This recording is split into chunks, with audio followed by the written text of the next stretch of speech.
এই সবে আমরা ঘুম থেকে উঠে বাইরে এসে দেখছি এখন কুয়াশা। আমাদের ওইদিকে তো ঠান্ডা প্রায় যাবো। আর এদিকে কিন্তু হাড় কাঁপানো ঠান্ডা এখনো রয়েছে। আমাদের ওইদিকে মাঝে যে কনকনানি ঠান্ডাটা পড়েছিল না? ঠিক সেরকম ওয়েদার কিন্তু এখন এখানে রয়েছে। আর তারপরে দিদার হাতে বানানো ভাজা পিঠে আর তার সঙ্গে রোদ। স্নান সেরে এসব নিয়ে বসলাম। সঙ্গে চলছে আমাদের সকলের রোদ পোয়ানো আর গল্পগুজব। আর এদিকে ঋষির খেলা।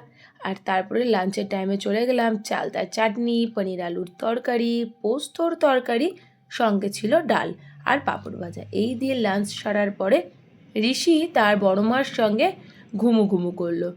আর আমি একটুখানি এদিক ওদিক ঘোরাঘুরি করছিলাম। আর ঋষি যখন ঘুমাতে যায় দুপুরে তখনই সে বলেছিল বিকেলে কিন্তু জল দেখতে যাবে।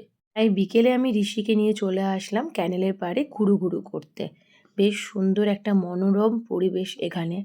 আসলে পরে আর যেতে ইচ্ছেই করে না। তবে আমাদের আসতে একটু দেরি হয়ে গেছিলো।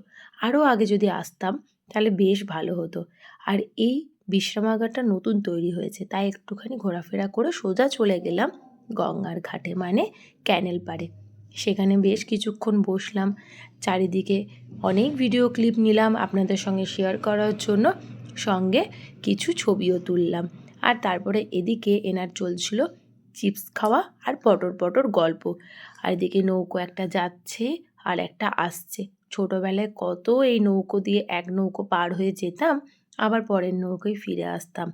এতে বাড়িতে অনেকটা বকাও খেতাম। কেন খেতাম সেটা এখন বুঝতে পারছি। এই যে ঋষি আমার সঙ্গে বসে আছে পাশে, আমি যে তাকে কতবার বলছি ওইদিকে বেশি সরে যেও না। এই জন্যেই বাড়ি থেকে প্রচুর বকা খেতাম। আর তারপরে আর এক মনোরম দৃশ্য দেখতে পেলাম। এরপর কি কবিতা মনে আসছে বলুন তো? ডিঙে তোরে হাতে ধরি খেতে লয় ধান, ভালা ফেরে গায়ে দিলে গেয়ে তারি গান, মন নিয়ে পাড়ায় আকারে তেলে, মাঝে পাড়া ডাল নিয়ে রাস্তারে দিলে। ঋষির আদো গলায় ছড়া শুনতে কেমন লাগলো বলুন। এরপর আমরা চললাম বাড়ির উদ্দেশ্যে। সন্ধে হয়ে আসছে। আর সে আজকে তার ছোটদার সঙ্গে যাবে পার্কে খেলতে, তাও আবার সাইকেলে করে।